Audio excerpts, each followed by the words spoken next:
което е журналист, второто, което държи издателска къща МАК.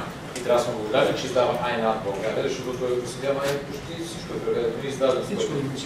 Всичко значимо на Айн Ранд е превел и издал. Също така човешкото действие на Лобитон Мизис, което е за превод първо, че е страшно трудно, второто, че за самото издаване си изисква доста технологично време и доста желание. Така, освен това е водещ по България от нея. И най-последно, това, което все още не се знае, но вече има официално така смисъл, в БНР по БНР на господин Волгин за опозиция, защото господин Волгин стана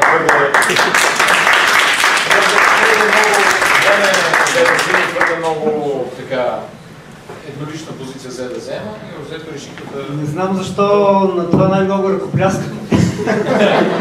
Защото аз си мисля, че имам основание с предишните си 3 качества, които Аркадий ме представи, все пак да съм доволен от поне от части от нещата, които съм направил за разпространението на идеите на свободата в България. Още няколко кратки щриха към бурната ми дейност през последните 10 години. През 2004 една дозина хора създадохме първото либертарианско сдружение Българско общество за индивидуална свобода. Аз същата година, 2004, създадох издателска къща МАК, чиято първа книга беше либертарианството.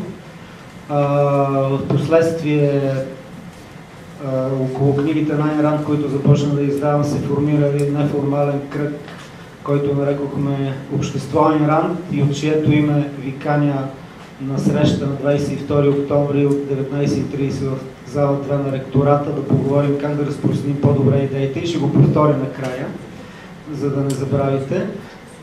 Около това общество в последствие кристализира най-организираната група неправителствена организация, която регистрирахме през 2010 година, Института за свободен капитализъм Атлас, който, разбира се, също е под силното влияние на Айн Ранд и на нейните идеи. И негова мисия е моралната защита на капитализма, така както Ранд съветва своите привърженици да трансформират борбата за свобода в морална защита на капитализма.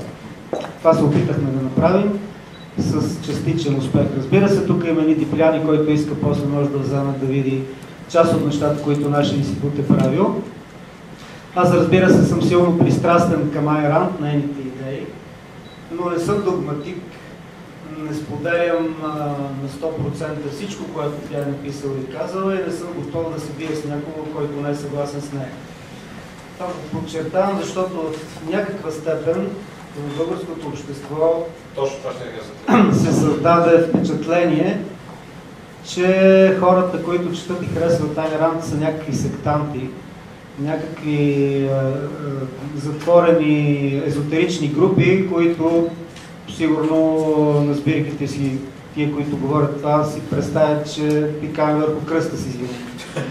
Това е пълна глупост, разбира се. Въпросът е за това, че тези идеи на Айн Ранд и начина по който тя ги систематизира, разпространява и хората, които са съгласни с нея, продължават да го правят сред своите познати и приятели и така нататък, за мен е един от най-сполучливите начини за разпространение идеите на свободата.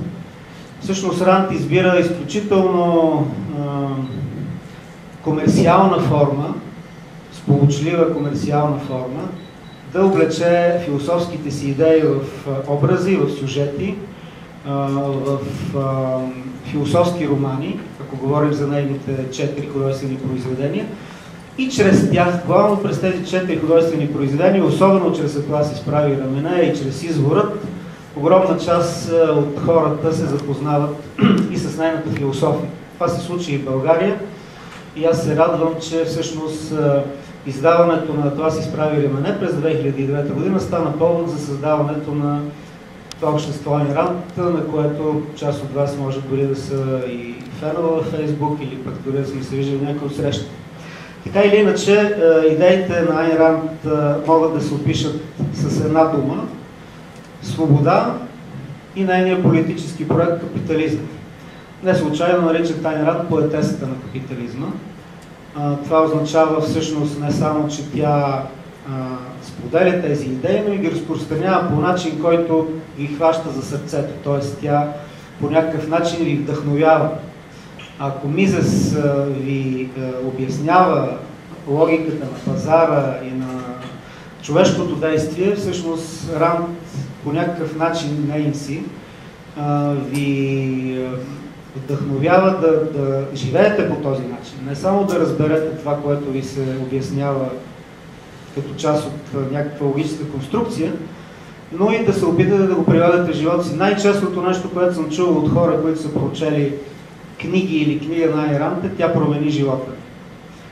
Фактически мога да кажа същото и за себе си, и затова съм силно пристрастен към нейните идеи, към нейния принос към каузата на свободата, за който сега ще ви говоря относително кратко, за да имаме време и за дискусия, и за размяна на някои мисли за това как тези идеи да се разпространяват по-добре в България.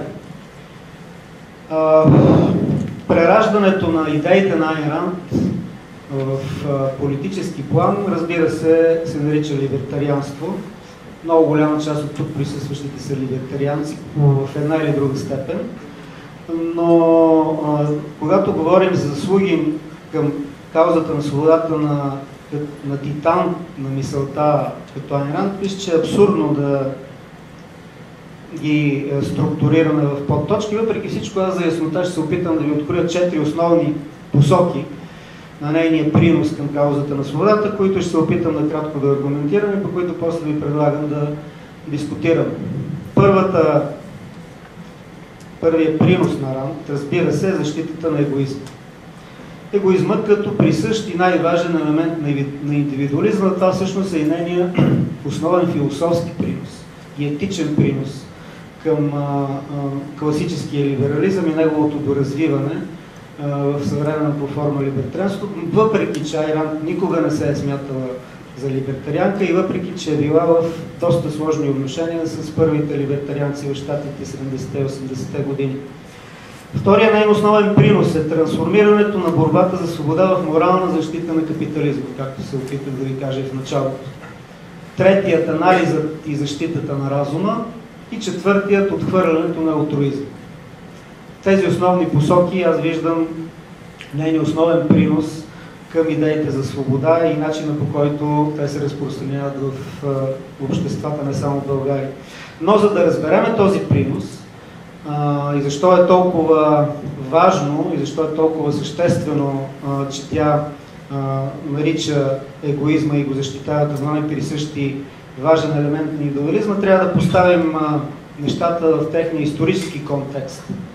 Във времето, в което живее и тя, и част от най-големите пропазарни мислители на нашето време, като Хаек, като Мизес и така нататък, това са 30-40-те години на миналия век.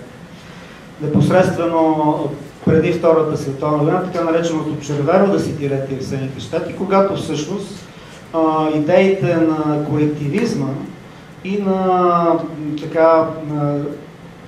смятането на пазара като една от живелица от миналия век е много широко разпространено и всъщност тези идеи не се ползват с особен престиж. Те дори не се преподават в повечето университети, да не говорим, че по никакъв начин не се прилагат в икономиката. Знаете новия договор на Рузвелт, неговите прокейнсиански политики, които фактически удължават голямата депресия и тя свършва с началото на Втората световна война, защото се прилагат техниките, препоръчвани от Кейнс. Но така или иначе, през 40-те години на миналия век много интелектуалци гледат със симпатия на социализма и повечето от тях възприемат свободния пазар като атавизъм. Тогава в това време, в тази среда, се появяват две фундаментални книги. Едната е Изворът на Айн Ранд, 1943 и другата е Пътят към робството на Хай, 1944 година. Давам тези два примера, за да ви откроя както приликите, така и разликите. Разликите са, всъщност, по-добре да ви кажа тях, разликата е точно тази, че Хайек не се противопоставя на всеобщата, общоприятата етична система. Той критикува социализма, разбира се, с много аргументи, философски и икономически, но не и неговите морални предпоставки. Той не се противопоставя категорично на конвенциалните морални позиции, които господстват в обществото, които идентифицират добродетелта с алтруизма и саможертвата.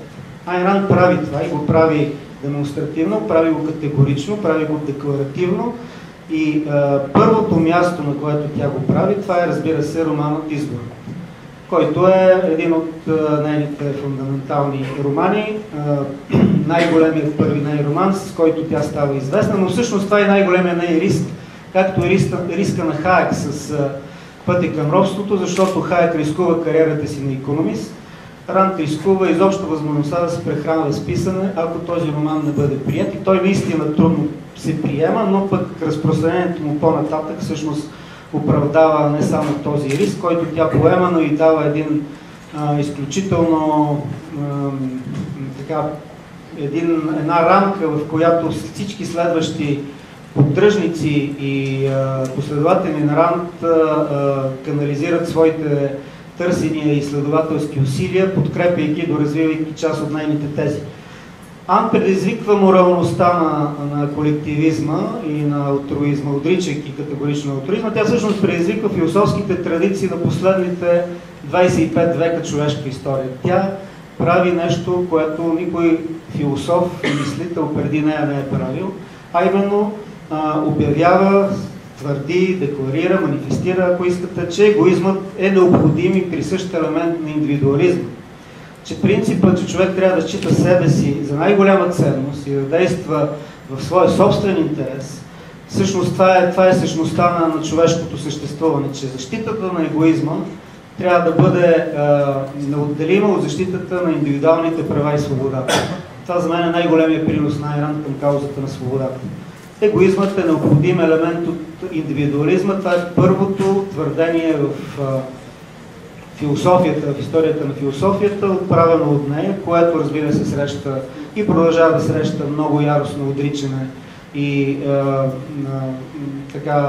дори подигравки, но в много голяма степен е представително за нейната посветеност на каузата на свободата, защото според Ранд не е достатъчно само да се покаже, че както Хаек прави, да покаже, че колективистичното общество икономически няма да се работи, че то ще се провали просто защото социалистите не могат да смятат. За нея това не е достатъчно. Всъщност то е вярно, но този икономически аргумент трябва да бъде базиран върху някаква морална идея, а тази морална идея е именно добродетелния егоизъм. Идеята, че индивидът е в правото си да служи на своето собствено добро. Това е така наречения добродетелен егоизъм по Ранд, за който тя пише поредица от есета, събрани в един от нейните сборници. И всъщност това е по-голямата и смелост, и човешка, и философска, и по-големия принос в историята на идеите, тъй като всъщност ако някога в човешките истории е имало революции в човешките дела, те винаги са били мотивирани до голяма степен от морален идеализъм, а не от прагматична сметка. Ранд вярва, че една убедителна визия за общество, основано на индивидуализъм, може да бъде постигната единствено чрез трансформиране на борбата за свобода, която винаги се е водила в човешката история и продължава и ще продължава да се води, но новото време изисква тази борба за свобода да бъде трансформирана в борба за защита на капитализма. И то морална защита на капитализма, защото ако атаките срещу капитализма са най-остри и най-успешни в някаква област, това е в областта на морала, това е в областта на философията. Неговите икономически постижения са видни за всички, те не могат да бъдат опровергани, макар че, както и Жоро ви говореше сутринта, всеки пример на корумпиран капитализм може да бъде използван като аргумент срещу капитализма като такъв, но така или иначе икономическото превъзходство на капитализма е неоспоримо. Затова той е атакуван в своите философски основи, в етичната си система. И когато това се случва в областта на морала, в областта на етиката, защитата от такива атаки трябва да бъде в същата област, в областта на морала и в областта на етиката. Затова Ранд призовава борбата за свобода на хората, които са посветени на свободата, да бъде трансформирана в морална защита на капитализма. Това най-добре, разбира се, е направено в нейния роман "Това си справи рамене" и в нейните философски сета, където тя развива тази своя оригинална етическа теза за ценностите, които проистичат от факта, че всъщност живите организми трябва да бъдат отговорни, да инициират своите собствени действия, за да поддържат оцеляването си, защото те са изправени пред една алтернатива – да оцелеят или да умрат. И понеже човекът е единственото живо същество, което може да мисли и то може да носи отговорност за своите действия, всъщност то може да формира и свои ценности. Тези ценности обаче, това са всъщност нещата, които човек се опитва да придобие или да запази. Това са ценностите по ранг, но най-висшата ценност за всеки е неговия собствен живот, разбира се. И вашия собствен живот е и критерия за добро и зло. Човек може да съди за това какво е добро, по това дали то е пригодно за живота му на рационално същество, дали му помага. Ако му помага, то е добро. Ако му пречи и е по някакъв начин разрушително, това е зло. Критерият за добро и зло всъщност е вашия собствен живот. Той е вашата основна ценност. Това е част от етическата система на Ранд, от нейната епистемология, която е едно от революционните философски, ако не открития, то поне формулирани казуси философски в съвременната история на философията. Така че егоизмът по Ранд не е деструктивен. Това не е война на всеки срещу всеки. Това не е човек за човека вълк. Това всъщност е начин да определите своите интереси на базата на своите ценности и да си давате сметка за своите способности. Когато направите това, вие ще формулирате по такъв начин интересите си и целите си, че да можете да ги постигнете. А ако можете да ги постигнете, имате средствата да ги постигнете и сте си дали сметка за това, няма причина вие да влезете в конфликт с други хора, които са формулирали собствените си интереси на базата на собствените си ценности и собствените си способности. Тоест, вие можете да бъдете егоист, без да искате от другите да се жертват за вас или вие да се жертвате за тях.